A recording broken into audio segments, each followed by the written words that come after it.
move from my bed. And he came in the morning with the breakfast and he said, here's your breakfast. And I said, I cannot move. And he said, what you mean you can move? I can move. I don't know. I tried to go to the bathroom and I cannot move. And then he put the breakfast down and then he picked me up and he saw that I was in bad shape. So he sit down next to me and bring me up and hug me. So in that moment when he hugged me, I feel like he transferred vital energy to me. And I feel so connected to him that I right away in my mind said, oh, this is the guy who's gonna save me. Because just that little show of affection, and it was not a big deal. It was like something that maybe somebody can do for you. But my situation was very dramatic where I was. So for me, that was a big, huge deal when he did that. And then I saw like, oh, I kind of like this guy. And then every time he come in, I was like very extra nice to him. And I think he got engaged with that, with that kind of energy. And I started asking him to stay more with me, that I want to talk to him, that I feel alone, that I was like, all this situation that happened, I didn't want to be alone because it was mostly of my time I was alone in the dark. So for me, any kind of sensation from a human, it was for me a big deal. And just to say good morning, just to say hello, just to like to say I bring you extra water so you can drink, that was for me a big deal. So I saw the I saw on him the door for my freedom.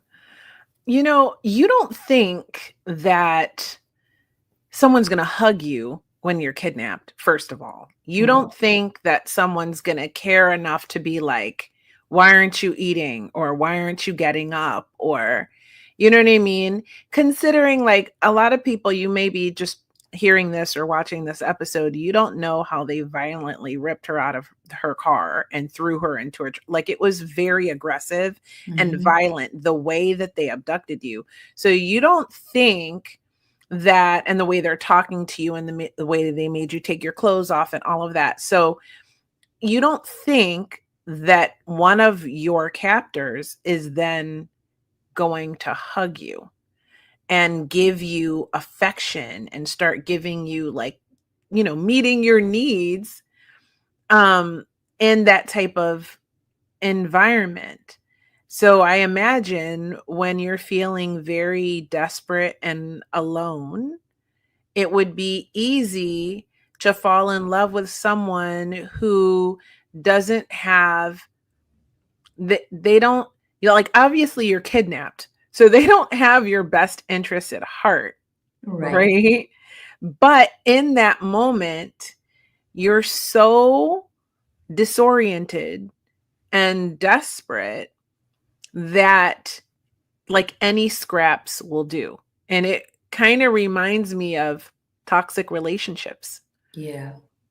because you may not have been kidnapped, right?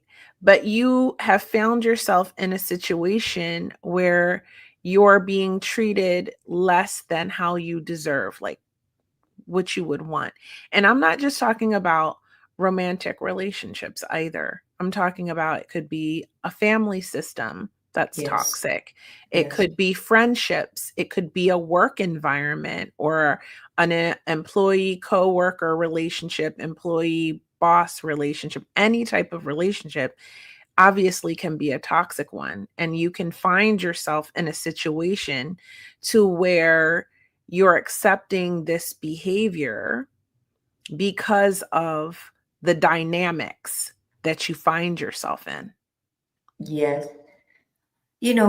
Somebody asked me how you can love someone in the place that the person have you. And I said, well, for me in that moment was the only choice because I knew from women perspective that if I'm extra nice with the guy and I seduce him in a way, he can do practically everything I want in a very intelligent way. So I start like more into every time he come in, oh, you smell good. And I noticed that he started like to put like some lotion. And I noticed that he started being different towards me. So we as a woman, we know when a man is into you. So when I saw that on him, I said, wow, this is the guy's gonna protect me. This is the guy's not gonna let me kill. This is the guy's is gonna interject in the negotiation for me. This is the guy's gonna do anything for me. But I was thinking, my head and my mind was thinking that.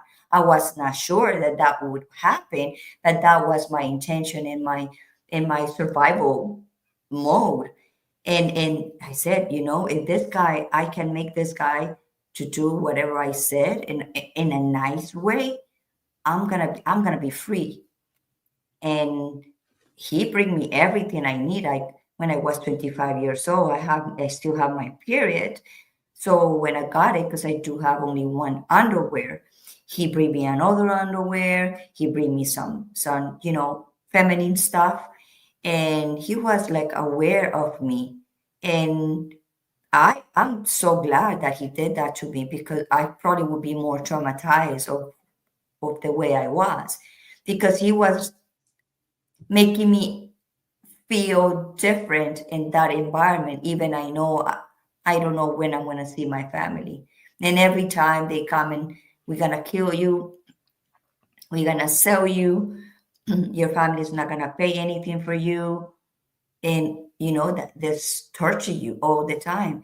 But I noticed that every time he come in, he was quiet. He never say things like that.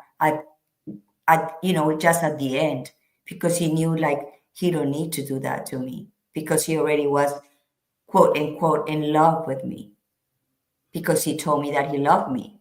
But I knew it was not love. It just we was in a situation that we have no choice. Or he have a choice, but I do have a choice. That he But you're a 25-year-old young hot girl who's like been seducing him. And I think, you know what, honestly, I know I have a large male audience, but we all know this is true. Women are taught or discover in their life that it is better to um sort of seduce men to get what we need or want or Mhm, to be protected or to feel mhm, safe or to be safe, right? And so, I mean, it's not an amazing thing, but it's sometimes not a choice. I don't know how to explain it so that people would understand it in the correct way, but I think, a lot of times as women, we were even taught it. Like they're like, it's like, okay, the man is the head, the woman is the neck, right? Have you heard that saying?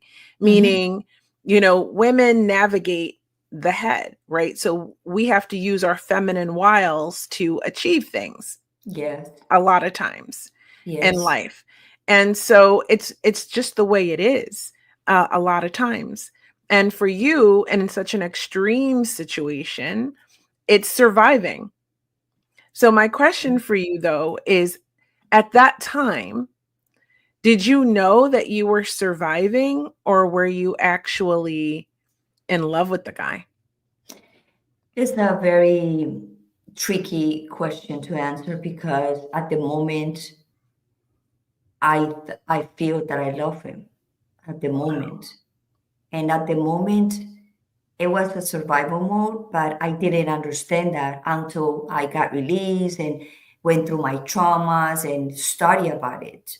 But when I was there at 25, I have no idea what I was doing. The only thing I knew it was like I'm gonna seduce this guy for him to help me to get out in a way. That because when I hear my family saying that they was not gonna pay, I said, you know what? If my family's not gonna pay, for sure these people's gonna kill me. So what is next? The next is like, okay, I want to be your wife or girlfriend, whatever, but don't let me kill. And I was thinking this, like I was planning in my mind, if my family was not gonna pay and they was gonna try to kill me, I tried to convince him for me to stay with him and be his wife. But I knew eventually I was gonna be able to escape and go in and get my daughter and see my daughter again. So Wow. it's tricky. It's tricky, like to understand that because I always, like I said, sometimes in my social media that the only people can understand what I'm saying is people that are being in captivity or kidnapped, and maybe people that are aware that are in a in a toxic relationship, that they have to be there with the abuser for them to survive in different ways. They have, because they don't have money, because they don't know how to produce money, because they don't know how to work, because they are afraid, because they already told them that if they leave them, they're gonna kill them. So there's a lot of women and men, because the other day I put a post and a man say to me, oh, men goes through this too. Okay, so men and women, but this happens more to women. I will say that women stay when men sometimes have no choice, and they already told them if they leave, then they will kill them. So what you would do? You stay and adapt. That's the most amazing thing, that you adapt on any situation that you are in, just to preserve your life. Wow. I mean, so many people are in toxic relationship cycles where it could be life or death, or it feels like it's life or death. It may not be literally life or death for them, but it